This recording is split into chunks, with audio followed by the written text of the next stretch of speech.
What the fuck?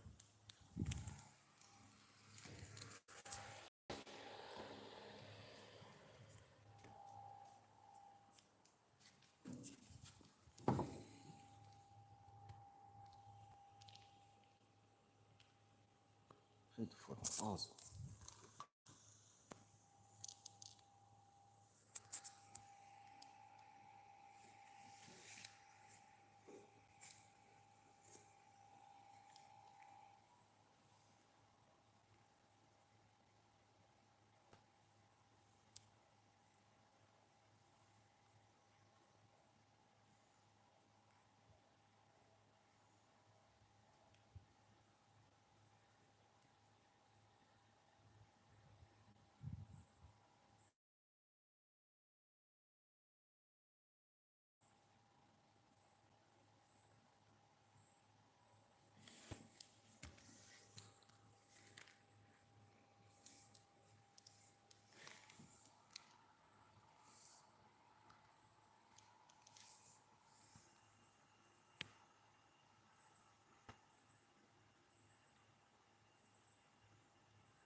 Welcome back to the network, y'all. We got Foolio mom.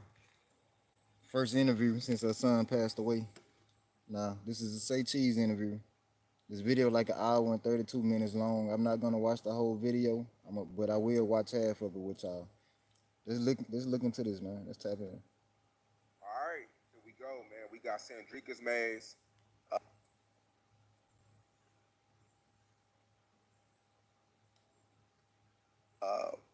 Known as Foolio's mom. Exclusively on Say Cheese. How you doing? Exclusive. I'm fine. I'm good. Nice to meet you. I know this past month has been a roller coaster for you.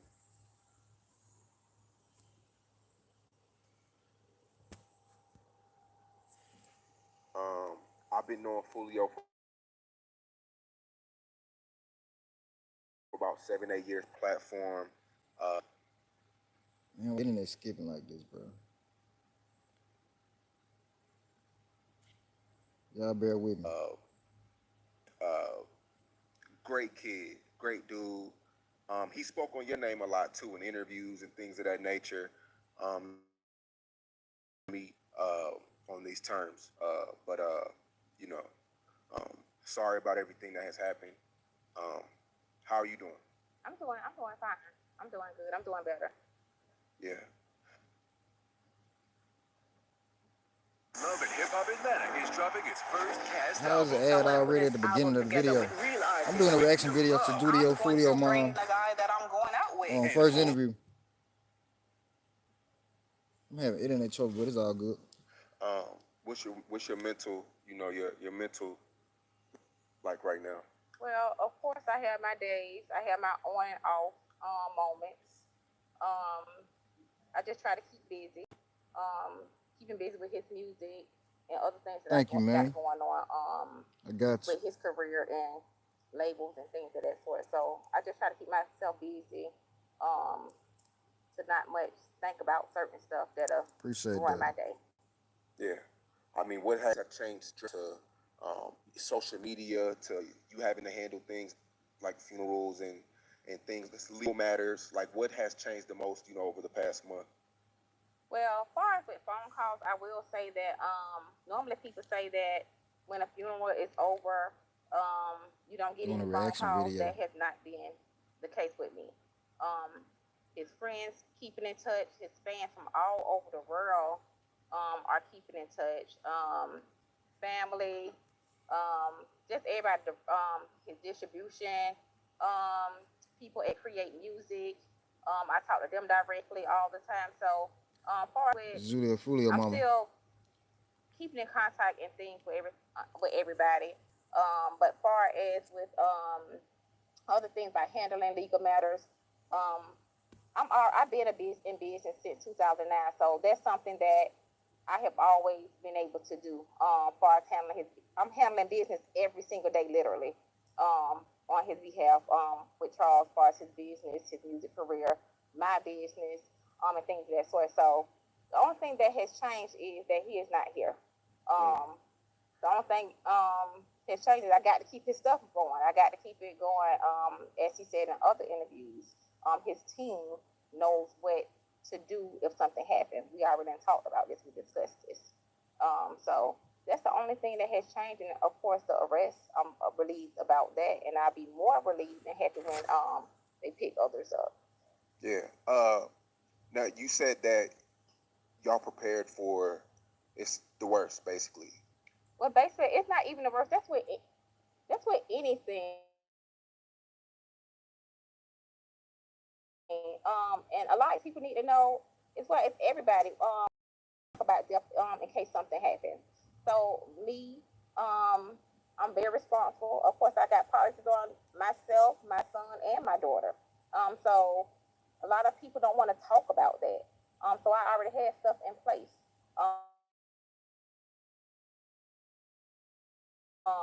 Even if it was illness or anything like that. Julia Foolio. Prepared. So it's not like keep getting shot at. I got to go ahead and get this. No, he has had insurance since birth. Right. So. Yeah. So we're live in Jacksonville right now. Is that where you're born and raised too? Yes, I'm born and raised in Julia Jacksonville, Foolio, Florida. man. Okay. And what was that like growing up for you?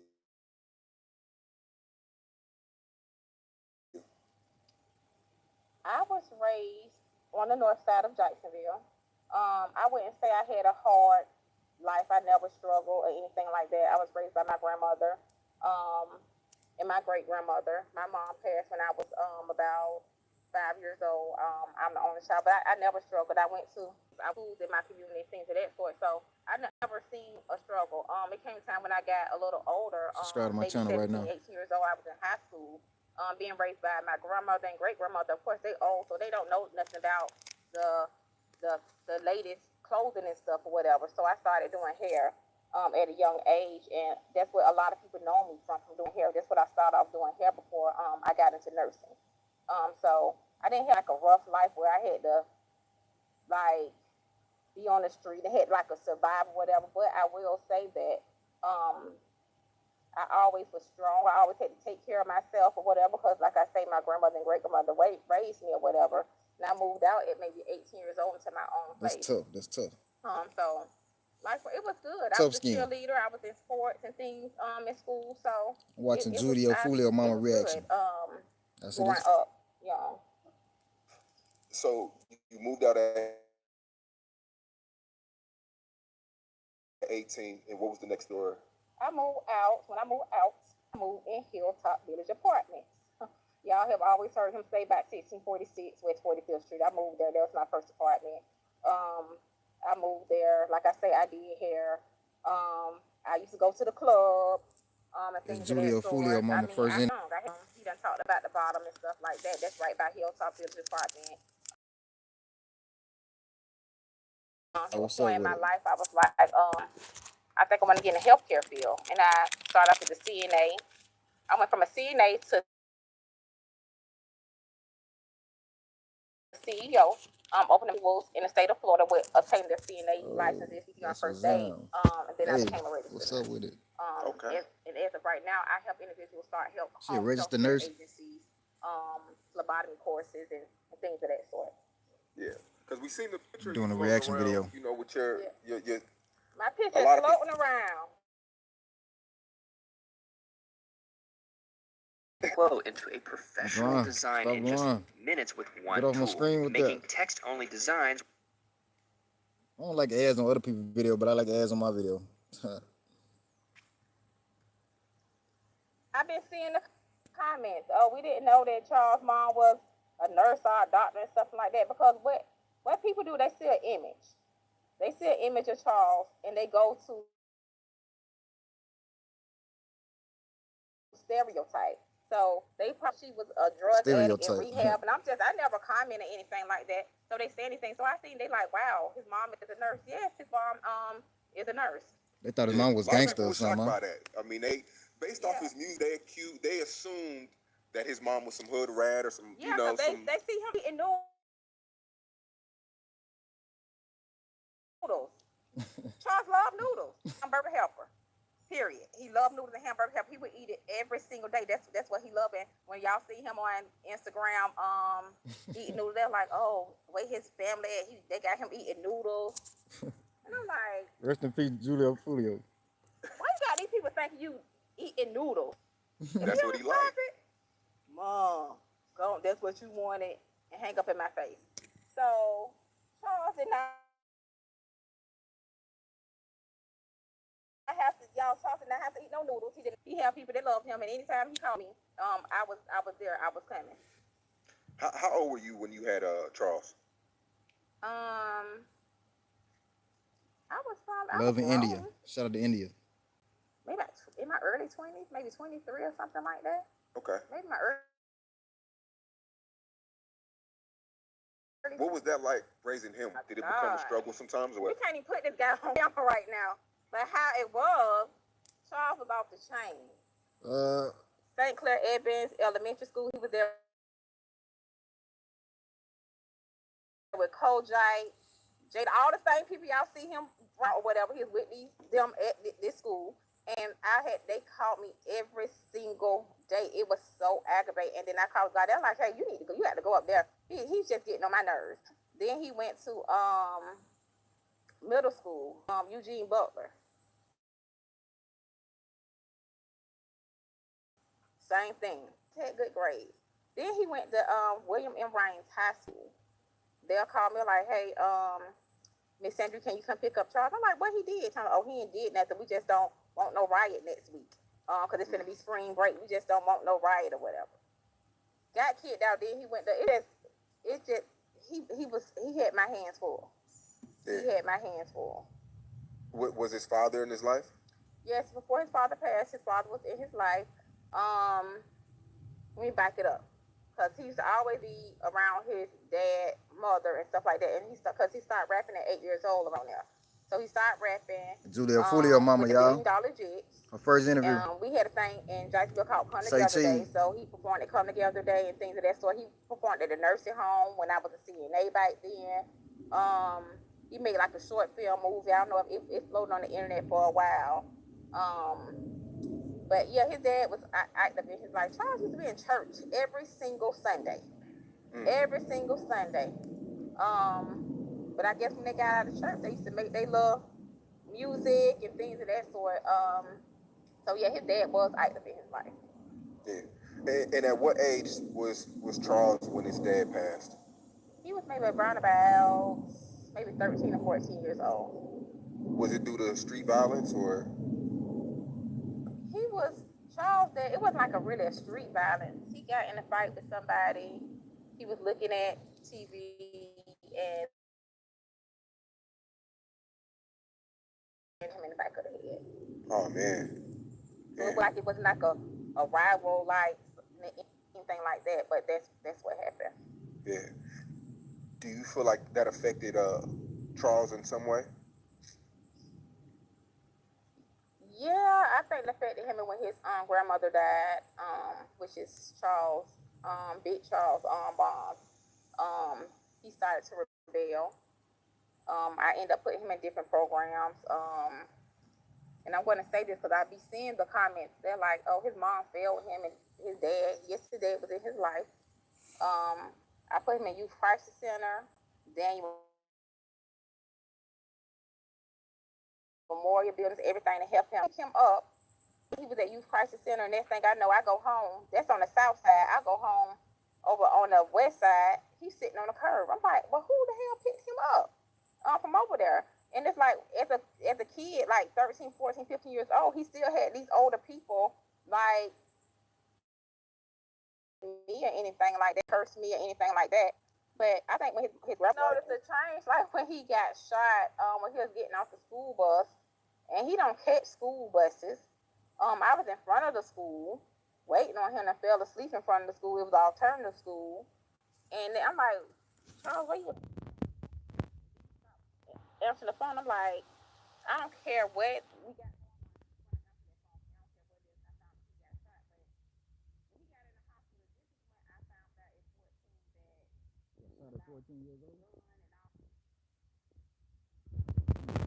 Foolio mama just said He got shot at 14 Wouldn't you years choose a old, bro. tuition for K-12 powered online school? And all that stuff right there, because he was under a whole lot of Shot at 14. anesthesia and pain medication stuff. He was like, "Mom, I need a gun." I'm like, "What?" And so that's when I really, really found out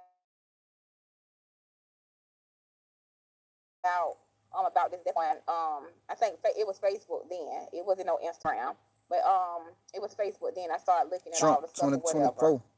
Trying to make myself aware and keep up with everything, and trying to make others that was around me aware what their I never voted in my life. Being involved with as well.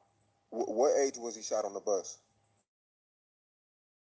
This is around the time where his dad passed, his grandma passed. You're noticing the change.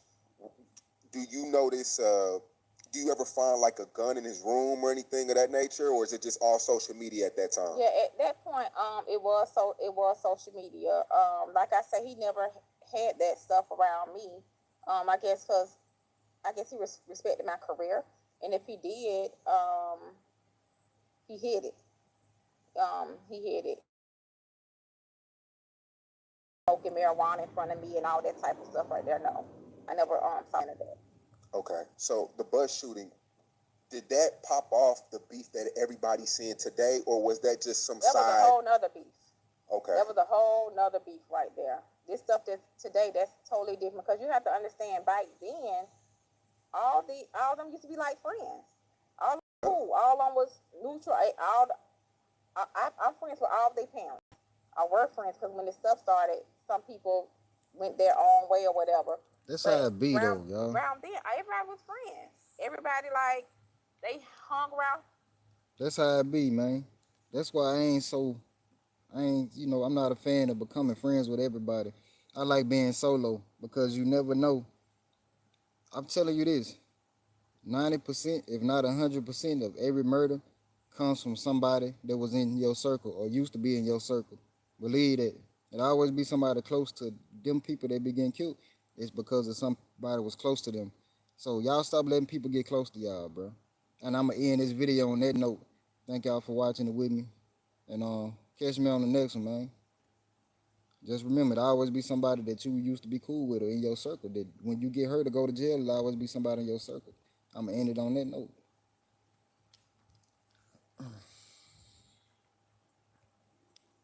Yeah, what up? I just got done doing a reaction video. I'm finna upload it right now. It's Foolio mama first interview on Say Cheese, man. So I'm finna end this live in like 15 seconds. Appreciate y'all for tuning in and watching this with me. And I love y'all, bro. Thank y'all for watching me. You could have been watching anything else, but y'all watching me, so I appreciate that. I got over 400 videos on my channel. Y'all go tap in. I'm finna end this live, bet.